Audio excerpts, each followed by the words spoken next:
Hello, welcome to Locked On Sharks, the premier hockey podcast of your favorite team in the Bay Area. On today's episode, Sharks prospect Montana Onyebuchi joins the show. Going to get to know him a little bit more, kind of find out his road to San Jose.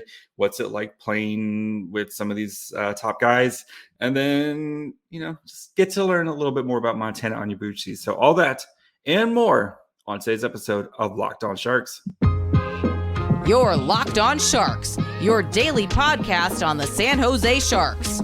Part of the Locked On Podcast Network, your team every day.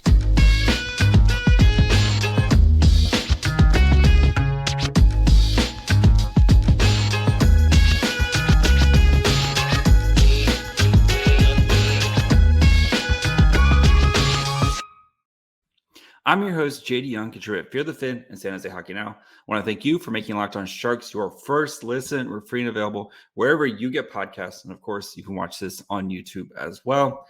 And San Jose Barracuda defenseman Montana Onyebuchi joined the show. Recorded this last week. So we actually talked about Eklund kind of stirring things up. This was before Eklund fought anybody. So keep that in mind when you get to that part. But Onyebuchi, great guy, really fun interview. Had a lot of fun talking with him. So hope you guys enjoy.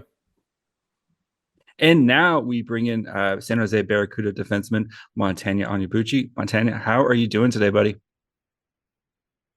I'm doing great. How are you doing? Doing fine. It's raining.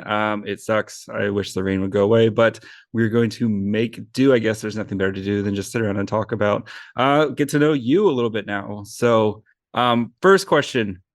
Has there ever been a bad picture of you taken? Because I have scoured the internet and I have not found one yet. You might be the most photogenic person I've ever seen.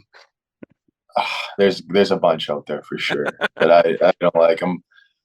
But yeah, I don't know. There's a couple good ones, but yeah, there's a lot of bad ones. But I always tend to be looking right at the camera whenever they're taking it. So. You're just naturally one of those guys who just always looks good in the pictures. Not only are you a professional athlete, you also look good in photos. So you've got everything going for you right now. Thank you. Yeah. All right. I want to get back to your junior days. Of course, you played in the WHL. There's a lot of WHL guys on the Barracuda. But I wanted to ask you specifically about, you started in Everton, then you got traded to Kamloops. What's it like being a 17-year-old kid and you get traded, especially like in your juniors? It was pretty difficult for me, because I enjoyed Everett. It was a great organization. I was really close to my teammates there and stuff, but it is tough, especially as a 17-year-old. You weren't expecting that or anything, but, they were trying to make a push for it and they got a couple older guys and stuff. And, Kamloops is also an unreal spot too. So I wasn't too sad about it, but I was just kind of that's the team that drafted you. And, you went there, you played a year and played another half a year and you were just really enjoying it. But it just happens. That's the way it is. It's the business, right? So. Was that kind of the first taste of oh yeah, hockey's a business, not just, for sure, not just playing. So Kamloops, of course, made a big trade this weekend. I think they sent away every draft pick ever. That. That's crazy for Zellweger, hey? Oh. Yeah, Zellweger's really good. Yes. Oh, he's unreal player. But a lot of draft picks, a lot of first round picks, but. Yeah, it's crazy when you see those deals. You're like, oh yeah, 4 first-round picks and it almost reminds me. You might be too young for the Ricky Williams trade, way back in the day when the Saints traded their entire draft pick to draft Ricky Williams. But yeah, you might be a little too young for that. yeah, I don't know that, but yeah, that is crazy though. But I think they're making a push for it this year. They're hosting, so I think it'll be beneficial for them. Yeah, sure. I mean, when you're in a position, you got to do what it takes to make a run. Exactly. Yeah. And they got good players like Stan Coben, Bankier, Kiefler, and they got Hofer, that 20-year-old. He's pretty good too. So. Yeah, and then you have, I know it's gonna be them in Seattle. It's gonna be super fun. It'll be a battle.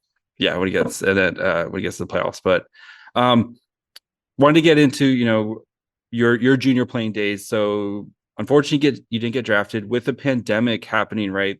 Kind of you and I talked to Nick Cicek a couple weeks ago, and kind of the same thing where it's like, what's kind of the future of your career? Did you have any worries with that, especially with the pandemic wiping out a season? Then you get like a 20 game or 24 game limit. Yeah, exactly. Like my 20-year-old year, we only played 20 something games, right? So I didn't know if we were gonna have a season at all, to be honest. So that was always up for speculation. So I was in Kamloops training 6 months prior to actually starting. Like I had awesome billet parents. They let me stay there, and I just stayed with them, trained every day, and went on the ice. A couple guys were there. We just skated every day, and hope we could get started soon. So I just stayed in shape, stayed ready to go, and yeah, worked out those. It's nice. We had a good 20 games or whatever. But Yeah. So with the bubble, right? Like, what was that like? You're kind of in a little bubble. You get to play. They had the 24 game schedule, I think it was.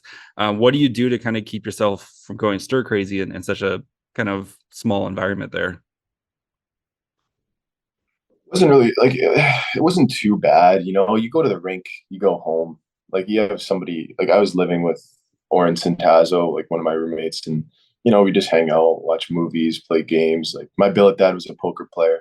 Like he played like professional poker, and he went to Vegas. He won a tournament there. It was pretty cool. So like we'd always have like poker nights and stuff and just hang out. So it wasn't too bad. It's pretty chill. Like I don't like to do too much stuff like outside anyway. So I just kind of just hang out anyway. No, So so it's perfect for you. And yeah, yeah. I've noticed that people like I'm kind of the same way. It's like I'd rather just stay home and play Xbox or hang out or something like that. Mhm. I think with the pandemic, it just really set those in the stone even more so. Yeah, for sure. All right. So you got a PTO invite from the Sharks. Why San Jose? Did you have a lot of other offers, or just that kind of is how it worked out I for had a you? couple other offers, but I think it was just the opportunity I saw here. And, like my agent was saying, like the coaching staff's really good. Like the whole organization is really good too. So I just thought that this would be a good fit for me. So that's pretty much how we made our decision. And then, Yeah. yeah, I mean, you kind of seen that, especially with like Nick Cicek, right? Kind of this same road to success that seems to be kind of following him. So you earned your AHL deal this off season, potential NHL deal hopefully coming that this upcoming off season for you. I hope so. I just got to keep working, keep building good habits. And yeah, I hope it works out for sure. Yeah, I mean, is It's that the kind thing. of is Cicek kind of like the model, like like, hey, look, he did it. He got to play a couple NHL games this year. He's up with the Sharks right now. Exactly. Like it's really cool. Like the thing is, me and Cheech played junior or played like AAA growing up together. Like we were D partners. So it's really cool that we went to the same spot, and seeing his progression and see how much better he got and really take advantage of his opportunity just for sure inspires me and makes me want to be better every day. A So little bit better than I'm proud Cheech, of him. right? Just Huh? a little bit better than Cheech, though, right? Yeah. It's different, but I'm proud of him for sure. Yeah, he's a good guy. I talked Cool. to him this summer. He's a good guy. All right, guys, before we continue with our conversation with Montana Onyebuchi, we talk about him and Eklund, kind of Eklund sticking up for himself. We talk about, actually make him rank some of the mascots he's played for, or the mascots of teams he's played for. Do want to take a quick break, talk to you guys about our friends over at BetOnline. You guys know BetOnline is your number one source for all your sports betting needs and information. They've got you covered for everything professional and amateur league out there. You've got pro football, NFL playoffs are happening right now. You have NBA, you have college basketball. March Madness is already almost here. They've got you covered for everything under the sun at betonline.net. If you love sports podcasts, which you do because you're listening to one right now, you can find those at BetOnline as well. They're the fastest and easiest way to get your betting info. So head to their website today or use your mobile device to learn more. BetOnline, where the game starts. All right, so I got to ask, this season you've seen more success, at least in the especially in the offensive zone this year. You're already up to 10 points more than what you had last year. What do you think has been the biggest reason for your improved offensive success? I think it's shooting more pucks. I think I'm just shooting a lot more pucks, and like my shot's gotten a little bit better, I think, and I'm seeing the ice a lot better. So I think that's a big thing. And honestly, like our team's better. We got our young guys are going to be superstars. So I think like Bordy, X, Robo, Cozy, all those guys, it all helps. Ozzy, I forgot about, and yeah, it all helps. And like those guys, they wheel it around, make good plays and stuff. It's you shoot the puck on net and there's a rebound, they're going to tap it in. So it's that, and we have a better record this year, so like we're winning a lot more games and stuff. So it's just I think we have a better team all in all. So I think that's kind of been why I've gotten more points and stuff. And I've worked hard in the summer, skating with the pros, and it's just a good summer. My biggest takeaway is Robo is Robin's nickname. Yeah, sorry, Robo. Yeah, yeah, it's just Robin's. I kind of like that Robo for him. So I of course you're known for your physicality, right? You're not afraid to mix it up. It seems, is there a pecking order between like you, Raska, and Veal? I think are kind of like the three guys. Like, is there the like, okay, you got to work your way up to, kind of almost like Street Fighter where you got to work your way through? You got to work your way up. Yeah. Is it pecking? I don't think so. I think we all just we all have our classes, I think. You know what I mean? I think it's like Rasky will get the smaller guys. Vealer could go with anybody, honestly. Veal, dude, but he does not mess around. He does not mess around. He doesn't. He's shorter, but he's like stocky and strong, So like he can kind of go between middle and heavy. So it's like we just for me, like I don't want to fight a smaller guy. You know what I mean? It's just not ideal. If he's a little taller, then like I'll go. Bigger guys. I'm not afraid of that. But one of my favorite little moments from the season so far happened this weekend. Eklund was kind of mixing up with a guy and he cross-checked somebody and like he turned, he like looks and then you're just standing right behind Eklund, just like very big brother energy. Oh yeah, I got his back, of course. It's part of the job. You got to protect the stars, right? What was your first AHL season like? I mean, what was it kind of the biggest thing you learned from playing with the Barracuda last year?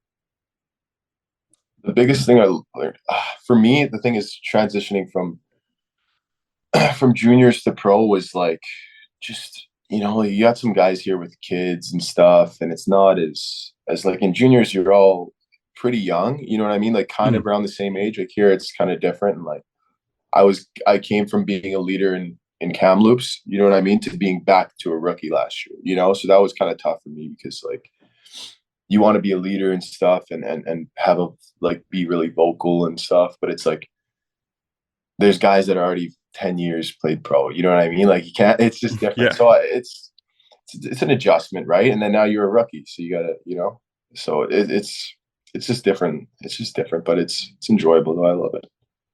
Yeah, I mean, you can't just be like, "Hey guys, this is how we're doing things," and like some guy's got two kids who's like, "What is this guy? What is this kid doing here?" This kid, like, Exactly. I know I can't imagine that because juniors moving from juniors to professional hockey you're still going from kind of the best of the best, and then it's like, okay, everybody you're playing with now is usually been a leader or one of the best athletes and stuff best like that on their team. Yeah, exactly. And it's the cream of the crop. And it just gets, when you get to the NHL, it's everybody's the best of the best. Yeah. So how tough is a 15-game losing streak to end the season? Oh my God, heartbreaking. That was we just wanted one. We just needed it was terrible going to the rink. It was just bad vibes. Everybody was just always mad. You know what I mean? Practices weren't fun. Nobody was smiling. That is just I can't even explain it. It was just everyone was just going through it pretty much because 15 games. That's a long time. That's a long time. That is a very long time to not win one game. It's not ideal. Hopefully you never have to go through that again, but I mean, you guys had a little bit of, went through 8 games, I think, this year, but finally turned it around here recently. And you could see, though, the progress. I spoke with John McCarthy over the summer, where like sometimes winning games or losing games where you see that like the habits start to form, like you might be in a winning streak, but then like you're playing bad habits and you can tell like Yeah, when the losing exactly. Sometimes, yeah, sometimes you just don't get the bounces, and that's hockey too. It's sometimes like you can be doing everything right the whole game, and then one bad bounce can lose the whole game. So it's sometimes it comes down to bounces and just being unlucky.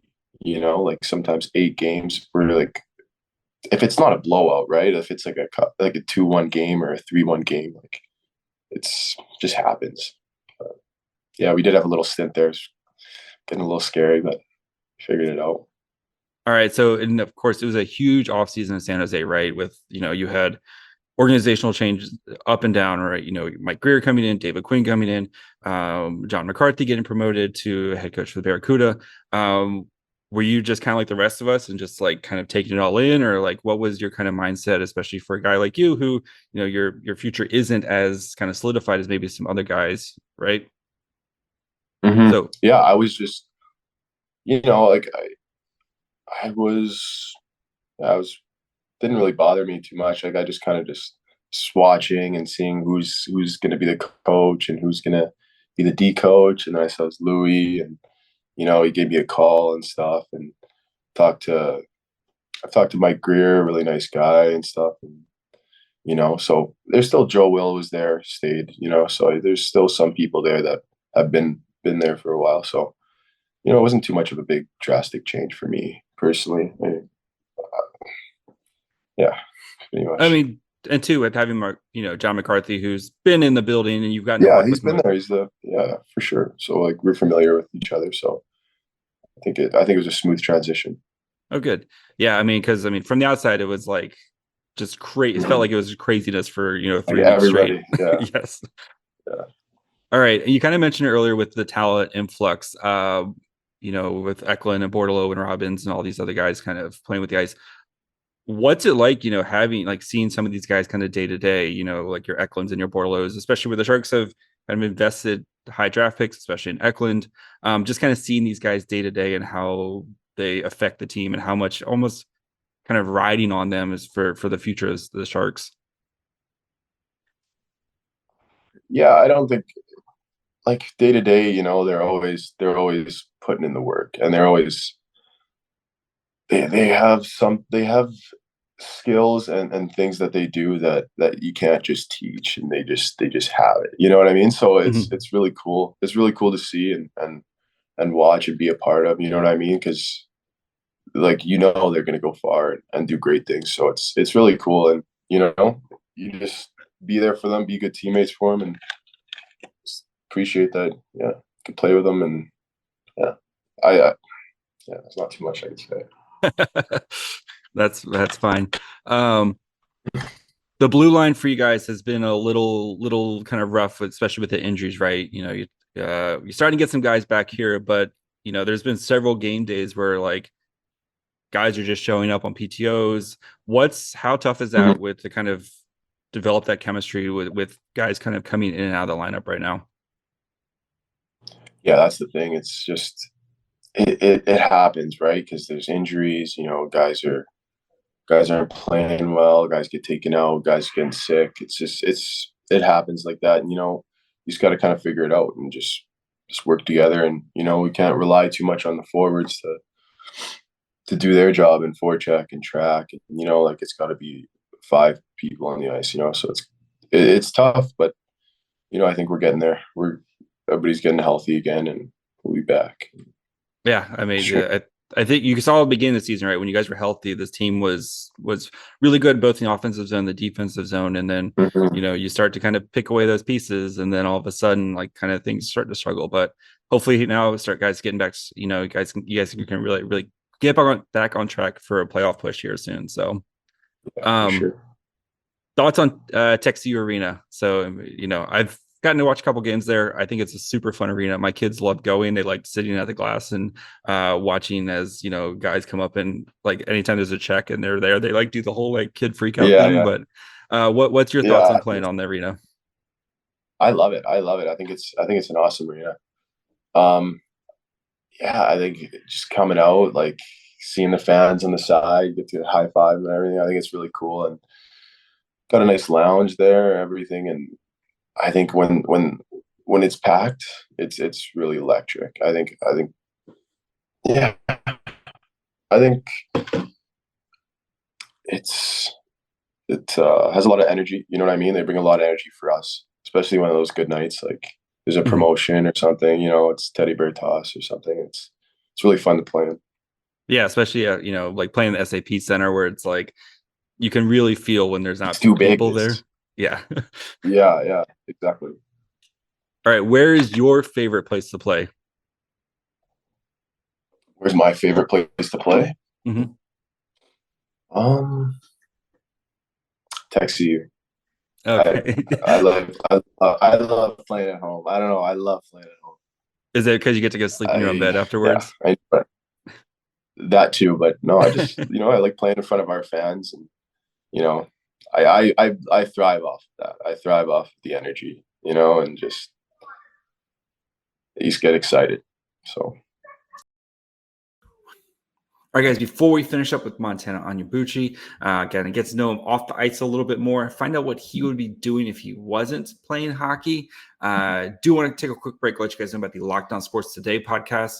Thank you guys for making Locked On Sharks your first listen. For your second listen, go check out the Locked On Sports Today podcast. They've got you covered with all the biggest stories in sports. They've got their take of the day. Go check them out wherever you get podcasts, and of course, watch on YouTube as well.